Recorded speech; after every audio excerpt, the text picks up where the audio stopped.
Hello everyone, स्वागत है आप सभी का हमारे चैनल इंडियन बायोलॉजी हब में। जैसा कि आप सभी को पता है कि आज हम लोग गणतंत्र दिवस को मना रहे हैं।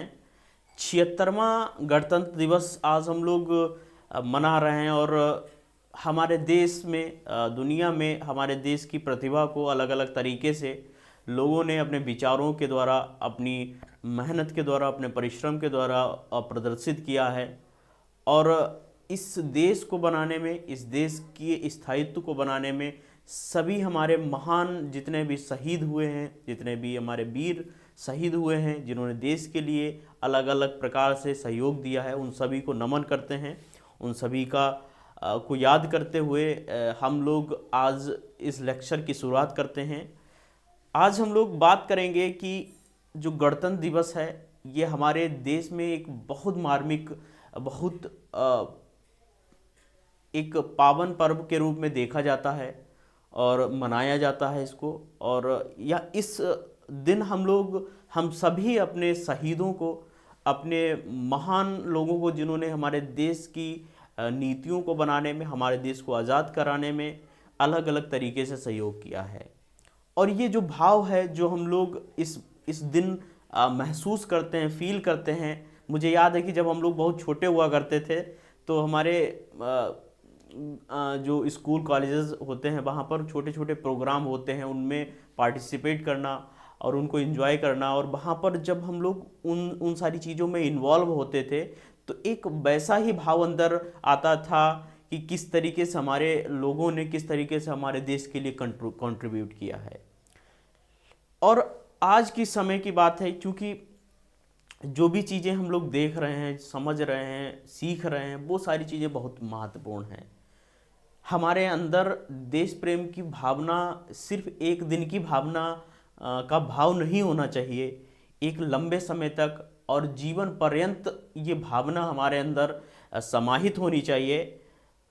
और अलग अलग छोटे छोटे स्तर पर, जिस तरीके से मान लीजिए हम सभी एक छोटे स्तर पर हैं, एक बेसिक लेवल पर हैं, और हम अपने स्तर से किस तरीके से देश प्रेम की भावना को के लिए या देश के लिए किस तरीके से कंट्रीब्यूट कर सकते हैं। ऐसा नहीं है कि बिल्कुल आप रण में जाकर लड़ रहे हैं या इस तरीके से। वो समय भी था, उसकी भी ज़रूरत थी, वो भी लोगों ने किया है।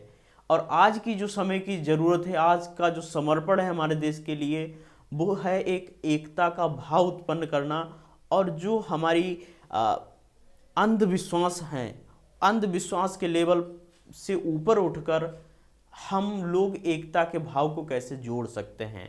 क्योंकि आप सभी जानते हैं कि हम सभी की एक यात्रा है और उस यात्रा में हम सभी अलग अलग लोगों से मिलते हैं, अलग अलग कार्यों में इन्वॉल्व होते हैं। कोई टीचर के प्रोफेशन में है, कोई इंजीनियरिंग कर रहा है, कोई बीटेक कर रहा है, कोई कुछ भी कर रहा है, कोई मेडिकल की फील्ड में है, अलग अलग फील्ड में है। और इस पूरी की पूरी जो प्रोसेस है उसमें हम लोग अलग अलग लोगों से मिलते हैं और अलग अलग प्रकार के एक्सपीरियंसेस हमको होते हैं।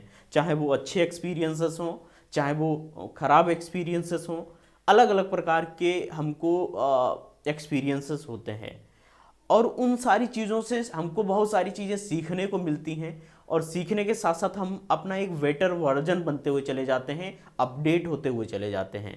तो ये पूरी जो सतत प्रक्रिया है, उस प्रक्रिया में अपने विचारों को, अपने समर्पण को, अपने भाव को किस तरीके से विनम्र रख सकें, और सीखने के साथ साथ कैसे जो सीखा है उसको हम लोग अपनी प्रैक्टिकल लाइफ में, जो डे टू डे लाइफ हम लोग जी रहे हैं, उसमें कैसे हम लोग उसको मर्ज कर पाएँ, कैसे उसको अप्लाई कर पाएँ, इन चीज़ों के ऊपर ध्यान देना बहुत आवश्यक है।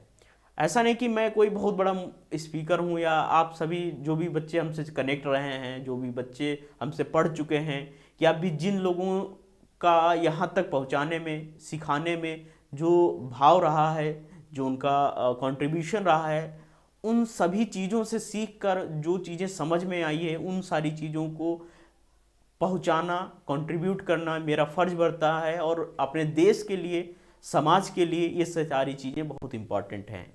और जाहिर सी बात है कि हम सभी एक जन्म के दौरान से लेकर एक पर्टिकुलर कल्चर में रहते हैं। हर एक बच्चा, हर एक न्यू बॉर्न बेबी एक पर्टिकुलर एक सेट माइंड सेट के एरिया में पैदा होता है, क्योंकि अब हम लोग इतने डाइवर्सिफाइड कंट्री में रहते हैं। हर एक आप 10-10, 20-20 किलोमीटर की दूरी पर जाएंगे, आपको हर एक गांव का, हर एक कस्बे का, हर एक कल्चर का आपको उसकी अलग भाषा मिलेगी, अलग सोचने का तरीका मिलेगा, अलग प्रकार की मान्यताएं मिलेंगी, अलग धर्मों को मानने वाले लोग मिलेंगे। और इस पीढ़ी में, इस दौरान, इस प्रक्रिया के दौरान होता क्या है कि जब बच्चा अपनी प्रिमिटिव स्टेज में जाकर और अपनी 12th करता है, उस दौरान उसकी एक सोच और समझ बन जाती है, जो कि पूरी की पूरी सोच और समझ उसके आसपास के, और जो एक ही विचारधारा जो उसके अंदर समाहित हो जाती है, वो बहुत समय तक प्रभावी रहती है। खासकर पूरे लाइफ टाइम वो प्रभावी रहती है, क्योंकि वो जब से पैदा हुआ है और जब तक उसकी प्रिमिटिव स्टेज में, जब तक वो 12th कर रहा है खासकर, वहाँ तक वो जो सारी चीज़ें 10, 15, 20 साल के अपने लाइफ स्पैन में वो सारी चीज़ें सीख रहा है, वो इतनी प्रभावी हो जाती हैं कि उनसे निकलना, उनको निगलेक्ट करना, उनको डिनाई करना बहुत कठिन हो जाता है। लेकिन उनसे निकलना बहुत ज़रूरी है।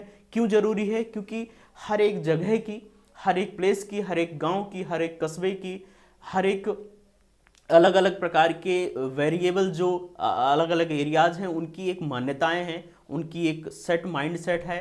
और आपको समझना होगा कि जिस विचारधारा को हम लोग सीखे हैं, वो विचारधारा विचार से चलने वाली धारा है या सिर्फ एक परंपरागत चलने वाली धारा है, जिसका कोई रियलिटी में, रियल लाइफ में उसका कोई अस्तित्व नहीं है। तो उन सारी चीज़ों को, उन सारे एस्पेक्ट्स को देखकर आगे बढ़ना चाहिए। और जब आप आगे बढ़ते हैं, आप अलग अलग लोगों से मिलते हैं, अलग अलग कल्चर में जाते हैं, सीखते हैं, तो उन चीज़ों को सीख कर उनको अप्लाई करना बहुत ज़रूरी है। एक और बात यहाँ पर हम लोग करेंगे कि जो हम लोग पैदा हो रहे हैं, जो हमारा बिहेवियर डेवलप हो रहा है, हमारा जो माइंडसेट बन रहा है, वो हमारे एक्वायर्ड कैरेक्टर्स के बेस पर बन रहा है। जो जन्म के बाद जो कैरेक्टर्स हम लोग अपने अपने आप को सिखाते हैं, उनको हम लोग एक्वायर्ड कैरेक्टर्स कहते हैं, और वो सबसे प्रभावी कैरेक्टर्स माने जाते हैं। तो उन कैरेक्टर्स को आइडेंटिफाई करना और अपनी जो आपका बेसिक नेचर है, उस बेसिक नेचर में जो आपकी खामियां हैं, उन खामियों को आइडेंटिफाई करना और उनमें परिवर्तन करना बहुत आवश्यक है, जो आपके लिए, आपको बेहतर बनाने के लिए, आपके जीवन को बेहतर बनाने के लिए, समाज को बेहतर बनाने के लिए और पूरी दुनिया को बेहतर बनाने के लिए बहुत आवश्यक है। तो थैंक यू सो मच आप सभी का। जीवन में आप जो भी करें, सोच समझ कर करें, और खासकर जो आपके जो कलरफुल डेज हैं, उनको बहुत बेहतर और ढंग से यूज करें, जिससे कि समाज और देश का भला हो सके। इसी के साथ साथ आप सभी को गणतंत्र दिवस की हार्दिक शुभकामनाएं, और पढ़ते रहिए, सही ढंग से सोचते रहिए।